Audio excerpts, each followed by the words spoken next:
کیا ماؤں نے لال جنے تھے؟ کیا دھرتی نے انسان دیکھے تھے؟ آج تک دنیا ایسا بادشاہ نہ دکھا سکی جو 22 لاکھ مربع میل پہ حکومت کر کے مسجد میں جھاڑو دے رہا ہو، جو 22 لاکھ مربع میل پر حکومت کر کے پانی کی مشق کندھے پہ اٹھا کے بیوہ عورتوں کے گھر میں گھڑوں میں پانی بھرنے جا رہا ہو۔ امیر المومنین کہاں جا رہے ہو؟ فلاں اماں کے گھڑے میں پانی بھرنے جا رہا ہوں، فلاں کے گھر میں پانی بھرنے جا رہا ہوں۔ 22 لاکھ مربع میل پہ حکومت کر کے دھرتی نے ایسا بادشاہ نہیں دیکھا جو اونٹ چراتا پھر رہا ہو، اور جو بیت المال کا اونٹ گم ہوا، چولے کو باندھا اور دوڑ لگائی، آگے احنف بن قیس ملے، ارے کہاں جا رہے ہو امیر المومنین؟ کہ تو بھی آجا، بیت المال کا اونٹ گم ہو گیا ہے، مل کے تلاش کریں۔ پتہ نہیں کتنے مسلمانوں کا اس میں حصہ ہے۔ دھرتی ایسا بادشاہ نہ دکھا سکے گی، نہ دکھا سکے گی، کوئی ایسا آیا ہی نہیں ہے کہ جو اتنی بڑی سلطنت کا مالک ہو اور کیکر کے درخت کے نیچے بغیر پہروں کے سو رہا ہو۔ یہ ہمارے چھوٹے چھوٹے حکمران، ووٹوں کے ذریعے سے کرسیوں پر بیٹھنے والے، ان بے وقوفوں کے آگے بھی پہرے، پیچھے بھی پہرے، دائیں بھی پہرے، بائیں بھی پہرے، اوپر بھی پہرے، ان کی گاڑیاں بھی بلٹ پروف، یہ پھر بھی ڈرتے ڈرتے جا رہے کہ انہوں نے ظلم کیا، یہ اپنی ذات میں خوف زدہ ہو گئے۔ عمر نے اپنے نام کے ساتھ فاروق کا لقب آپ نے کہا عمر فرق بین الحق والباطل، عمر وہ عمر ہے جس نے حق اور باطل میں فرق کر کے دکھا دیا، اس لیے یہ فاروق ہے، اس نے حق اور باطل میں فرق کر کے دکھایا، یہ فاروق ہے۔ حسن بصری فرمایا کرتے تھے اپنی محفلوں کو عمر کے ذکر سے سجاؤ۔ حضرت عائشہ فرمایا کرتی تھیں عمر کے تذکرے کیا کرو کہ جب عمر کا تذکرہ ہوتا ہے تو عدل کا تذکرہ ہوتا ہے، جب عدل کا تذکرہ ہوتا ہے تو اللہ کا تذکرہ ہوتا ہے۔ کہ ہم عائشہ رضی اللہ تعالیٰ عنہا فرمایا کرتی تھیں اتنے بڑی سلطنت پر حکومت کرنے کے بعد اللہ کی راہ میں جانے والے مجاہدین کے گھر گیا کھڑا ہوا ہے، دروازے پہ دستک دے رہا ہے، بیٹی کوئی بازار سے سودا لینا ہو تو مجھے بتاؤ، تیرے گھر والا تو اللہ کی راہ میں ہے، میں تمہارے گھر کا سودا لے آؤں، کیا کیا چیز چاہیے؟ تم نے اپنے خامند کو خط لکھنا ہوگا، تم تو لکھنا نہیں جانتی، مجھے بتاؤ میں تیرے خامند کو تیری طرف سے خط لکھوں۔ اماں تیرا بیٹا اللہ کی راہ میں گیا ہوا ہے، مجھے بتا میں تیرے بیٹے کے نام تیری طرف سے خط لکھوں۔ اتنی بڑی جس کے سامنے قیصر اور کسرا زیر و زبر ہو گئے، کج کلا، وہ زمین میں جا کے تہ خاک میں وہ سارے ہیرے لال جواہر، وہ زمین میں لوٹ پوٹ کرنے والا، کسرا کے تخت کو توڑنے والا اور روم کی طاقت کو توڑنے والا، آل ساسان کی طاقت کو توڑنے والا اور نوشیروان کے خزانے مدینے میں لانے والا اور خسرو پرویز کے خزانے مدینے میں لانے والا اور رومت الکبرا کے خزانے مدینے میں لانے والا خود اپنے کرتے میں 14 پیوند لے کے چل رہا ہے۔ 14 پیوند کے ساتھ کرتا ہے، مہینے میں 1 دن گوشت کھاتے تھے، وہ روٹی کھاتے تھے کہ عام آدمی حلق کے نیچے نہیں لے جا سکتا تھا۔ ہے سال کی ابتدا اس شخص کی شہادت سے ہوتی ہے جس کو اللہ نے وہ عزت دی۔ آپ نے کہا میرے 2 وزیر آسمان میں، 2 وزیر زمین میں، آسمان پہ جبریل اور میکائیل میرے وزیر ہیں، زمین پر ابو بکر اور عمر میرے وزیر ہیں۔ آپ فرمایا کرتے تھے ابو بکر عمر اگر کسی بات پہ جمع ہو جائیں تو میں ان کے مشورے کے خلاف کبھی نہ کروں گا۔ ابو بکر تیری مثال ابراہیم کی ہے، عمر تیری مثال نوح علیہ السلام کی ہے، ابو بکر تیری مثال عیسیٰ علیہ السلام کی ہے، عمر تیری مثال موسیٰ علیہ السلام کی ہے۔ آپ مسجد میں آئے، آپ کے دائیں طرف ابو بکر تھے، بائیں طرف عمر تھے، آپ اندر آئے اور کہا دیکھو اسی طرح قیامت کے دن ہم اٹھیں گے کہ میرے دائیں طرف ابو بکر ہوگا، میرے بائیں طرف عمر ہوگا اور ہم ہاتھوں میں ہاتھ دیے ہوئے اٹھائے جائیں گے۔ اور ایک حدیث میں آتا ہے اور میرے قدموں سے بلال کو اٹھایا جائے گا جو نکلتے ہی اذان دے گا، جس کے اسلام لانے نے اسلام کو اونچا کیا، جس کے اسلام لانے نے باطل کو پست کیا، جن راہوں سے عمر گزر جائے شیطان وہ راہیں چھوڑ دیتا تھا۔ عرفات کا میدان تھا، 1.25 لاکھ مقدس ہستیاں سامنے ہیں۔ میرے نبی نے فرمایا اس وقت میرا اللہ میرے سب صحابہ پہ فخر کر رہا ہے اور عمر بن خطاب پہ خاص طور پہ فخر کر رہا ہے، خاص طور پہ فخر ہو رہا ہے، عمر بن خطاب پہ خاص طور پہ فخر ہو رہا ہے۔ میرے بعد کوئی نبی ہوتا عمر ہوتا۔ عمر، میں نے رات جنت میں محل دیکھا، ایک اینٹ موتی کی، ایک یاقوت کی، ایک زمرد کی۔ میں نے پوچھا یہ کس کا ہے؟ کہا گیا ایک قریشی کا ہے۔ میں نے کہا میں قریشی ہوں، اتنا خوبصورت محل ہے، میرا ہی ہوگا۔ جب جانے لگا تو فرشتے نے کہا یہ آپ کے غلام عمر بن خطاب کا ہے۔ وہ کیا مبارک لوگ ہیں کہ جنہیں نبی کے گھر میں قبر نصیب ہو، ایک طرف ایک ساتھی، ایک طرف دوسرا ساتھی، جن کو نبی کے دو پہلوؤں میں جگہ ملی ہو۔ وہ کیسی عظیم ہستیاں، اتنی بڑی سلطنت کا مالک اور اتنے بڑے عدل کی نشانی بن کر مدینے میں مسجد میں بیٹھے رو رہے ہیں۔ امیر المومنین کیوں رو رہے ہو؟ کہا دجلہ کے کنارے کتا بھی پیاسا مر گیا تو پوچھ تو عمر کی ہوگی، فرات کے کنارے کتا بھی پیاسا مر گیا تو پوچھ تو عمر کی ہوگی۔ راتوں کو پہرے دیے جا رہے ہیں، راتوں کو خبرگیری کی جا رہی ہے۔ مدینے کے باہر ایک خیمہ ملتا ہے، چند بچے ملتے ہیں جو رو رہے ہیں۔ ایک عورت ہانڈی چڑھا کے ڈوئی پھیر رہی ہے۔ پوچھتے ہیں بہن یہ بچے کیوں رو رہے ہیں؟ کہ یہ بھوک سے رو رہے ہیں۔ ہانڈی میں کیا ہے؟ پانی، کچھ بھی نہیں۔ کیوں چڑھایا ہوا ہے؟ بہلانے کے لیے، سو جائیں گے روتے روتے۔ میرا اور عمر کا اللہ کے ہاں فیصلہ ہوگا۔ تو عمر کی ہچکیاں بن گئیں کہ عمر کو بہن تیرے حال کی کیا خبر؟ کہ پھر ہمارا بادشاہ کیوں بنا ہے؟ اگر ہمارے حال کی خبر نہیں لیتا تو ہمارا خلیفہ کیوں بنا ہے؟ پر لگ گئے، بیت المال سے سامان نکالا، بوری بھری، سر پہ اٹھائی، کمر پہ اٹھائی۔ غلام اسلم نے کہا میں اٹھاؤں؟ کہ قیامت کے دن بھی میرا وزن تو اٹھائے گا۔ اسی طرح بھاگے ہوئے آئے، پنیر نکالا، آٹا نکالا، گھی نکالا، شہد نکالا، ڈال کے ہانڈی میں نیچے آگ، خود دھواں، گیلی لکڑیوں میں پھونکے مار مار مار آگ جلائی، حلوہ تیار کیا، پھر پلیٹوں میں ڈال ڈال کے بچوں کو کھلایا۔ وہ عورت کہنے لگی کاش عمر کی بجائے تو خلیفہ ہوتا۔ تو یہ نہیں کہا کہ میں ہی عمر ہوں، میں ہی عمر ہوں۔ فرمایا جب کل تو امیر المومنین سے ملے گی تو مجھے بھی وہیں دیکھ لے گی، مجھے بھی وہیں پا لے گی۔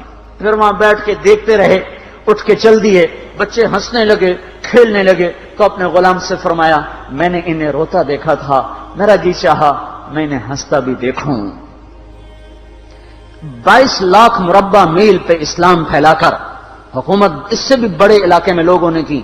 چنگیز نے اس سے زیادہ فتوحات کی، محمود غزنوی نے اس سے زیادہ کی، سکندر تیمور نے اس سے زیادہ کی۔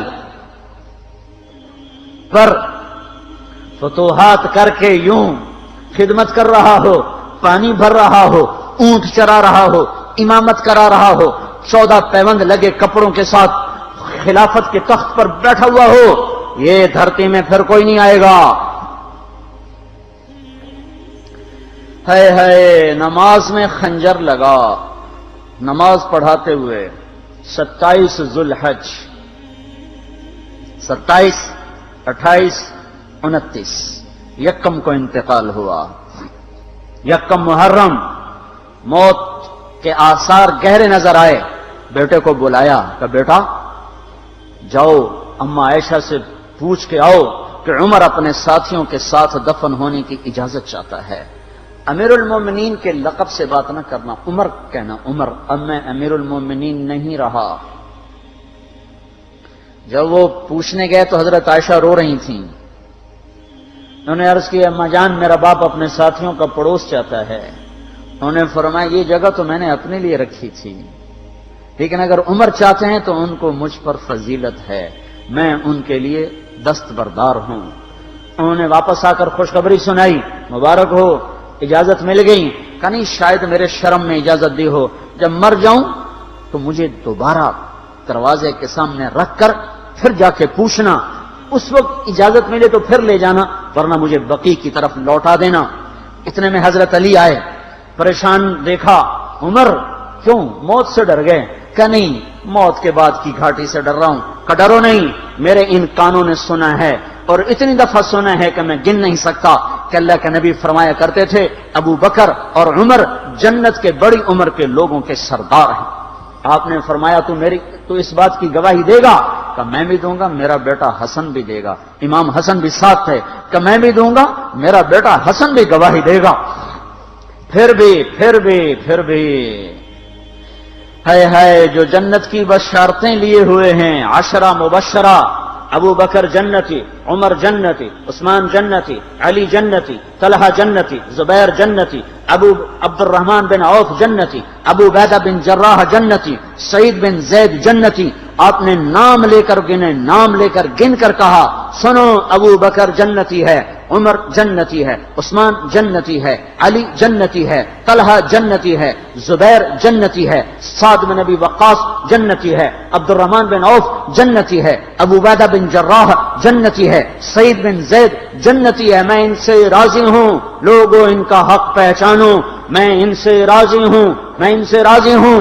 پھر آپ نے فرمایا اگر تم نے ان کے بارے میں کسی ایک کے بارے میں بھی دل میں بغض لے کر مر گئے، اور تم نے اتنی بندگی کی تھی کہ سوکھ کے کانٹا ہو گئے تھے، روزے اتنے رکھے تھے کہ پیٹ کمر کو لگ گیا تھا، سجدے اتنے کیے تھے کہ تمہارے ماتھے اور گھٹنوں پر پتھروں جیسے نشان پڑ گئے تھے، اتنا کچھ کر کے ان 10 میں سے کسی ایک کا بغض لے کر اگر تم مر گئے تو اللہ تمہیں منہ کے بل جہنم میں گرا دے گا۔ لوگوں میں ان سے راضی ہوں، ان کا حق پہچانو، جن کو اللہ بھی رضا کے پروانے دے رہا ہو، جن کو اللہ کا رسول رضا کے پروانے دے رہا ہو، جن کو وزارت کا شرف مل چکا ہو، نبی کے پہلو میں قبر جن کی بننے کا اعلان ہو چکا ہو، وہ موت پر کیا کہہ رہا ہے؟ موت پہ کیا کہہ رہا ہے؟ اپنے بیٹے سے کہا میرا سر زمین پہ ڈال دے۔ ان کی گود میں سر تھا عبداللہ بن عمر، تو انہوں نے گود سے ہٹا کر پنڈلی پہ رکھ لیا، یہاں رکھ لیا۔ چلے گئے، کیا کہہ رہا ہوں سنتے نہیں ہو، زمین پہ ڈال دو۔ تو انہوں نے زمین پہ ڈالا تو اپنے چہرے کو مٹی میں رکھ دیا اور ایسے ملنے لگے اور کہنے لگے، اے میرے رب، اگر تو نے عمر کو معاف نہ کیا تو عمر ہلاک ہو جائے۔ ویل لک یا عمر ولامک ان لم یغفر لک ربک، عمر تیری ہلاکت ہے اگر تیرے رب نے تجھے معاف نہ کیا۔ یہ کہتے کہتے کہتے جان دے دی۔ 22 لاکھ مربع میل میں اسلام کو زندہ کرنے والا، این حالت نماز میں زخم کھا کے گرنے والا، مطلوب مصطفیٰ، وزیر مصطفیٰ، جنت کی خوشخبریاں لے کر پھر موت پر یوں کہہ رہا ہو، اے اللہ تو نے معاف نہ کیا تو میرا کیا بنے گا؟ کیا بے طلبی ہے۔ ان کے بیٹے خلافت کے اہل، ان کے بہنوئی سعید بن زید 10 مبشرہ میں سے دونوں کے نام کاٹ دیے، کہ یہ 6 ہیں جن سے اللہ کا رسول راضی تھا، جس کو چاہو خلیفہ بنا دو، جس کو چاہو حکومت دے دو، نہ میرے بیٹے کو ملے گی نہ سعید بن زید کو ملے گی۔ کسی نے کہا شوشہ چھوڑا، آپ کا بیٹا بھی تو بہت قابل ہے، اسی کو بنا دیں۔ تو اسے تو طلاق دینا نہیں آتا، حکومت کہاں سے چلائے گا؟ یہ ایک واقعہ کی طرف اشارہ کیا ہے، اس کے پیچھے ایک واقعہ ہے جس کو انہوں نے یاد کر کے فرمایا، وہ تو طلاق دینا نہیں جانتا، وہ حکومت کیا چلائے گا؟ حالانکہ بڑے صحابہ میں عبداللہ بن عمر کا مقام ہے۔ ہے جنازہ صہیب رومی نے پڑھایا، دروازے کے سامنے لا کے رکھ دیا گیا، سب لوگ جنازے کے ساتھ کھڑے ہو گئے، عبداللہ بن عمر اکیلے آگے گئے، دروازے پر دستک دی تو اما جان میرا باپ عمر بن خطاب دروازے پہ حاضر ہو چکا ہے، اندر آنے کی اجازت چاہتا ہے۔ تو عائشہ رضی اللہ تعالیٰ نے اپنی چادر کو اٹھایا اور روتے ہوئے باہر نکل گئیں۔ پھر لوگ اندر داخل ہوئے، قبر کھودی گئی، قبر کھودتے ہوئے عبداللہ بن عباس بھی قبر کے کھودنے میں شریک تھے، تو کہتے میرے کندھے پہ کسی نے ہاتھ رکھا، میں نے پیچھے مڑ کے دیکھا تو علی رضی اللہ تعالیٰ عنہ کھڑے رو رہے تھے اور فرما رہے تھے مجھے پتا تھا تو یہیں آئے گا، یہاں تیرے سوا کوئی نہیں آ سکتا، کہ میں نے ایک دفعہ نہیں کتنی دفعہ میں نے اللہ کے نبی سے یہ بات کا تکرار سنا، میں ابو بکر اور عمر، اس کا اتنا تکرار سنا ہے میں نے کہ مجھے یقین تھا یہیں آئے گا، تو اور کہیں نہیں جا سکتا۔ میرے بھائیو غفلت سے باہر آ جائیں، یہ دھوکے کا گھر، یہ مچھر کا پر، یہ مکڑی کا جالا، یہ دنیا کہیں ہمیں ہلاک نہ کر دے۔ ان لوگوں کو سامنے رکھ کے زندگی گزارو جنہوں نے اللہ کو راضی کیا، اس کے رسول کو راضی کیا، کلمہ حق کو بلند کیا، خیر کے ذریعہ بنے، شر کے مٹانے والے بنے، اور دنیا میں مرنے کے بعد بھی ان کے تذکرے ہدایت کا سامان بنے، ان کے تذکرے روشنی کا مینار بنے۔ ان کے پیچھے چلو، مغرب کے اندھیروں کی طرف مت دوڑو، وہاں تو سورج بھی ڈوب جاتا ہے، مغرب میں تو سورج بھی ڈوب جاتا ہے، اور تمہیں پکار کے کہتا ہے مغرب کی طرف نہ آنا، ادھر اندھیرا ہے، میں یہاں گم ہو گیا، تم کون سا سراغ ڈھونڈنے آئے ہو؟ دوڑو اللہ اس کے رسول کی پاک زندگی کی طرف، اس کے پاک صحابہ کی زندگی کی طرف، جن کو اللہ نے مرنے سے پہلے جنت ہاتھ میں دے دی، جنت کی بشارت دے دی۔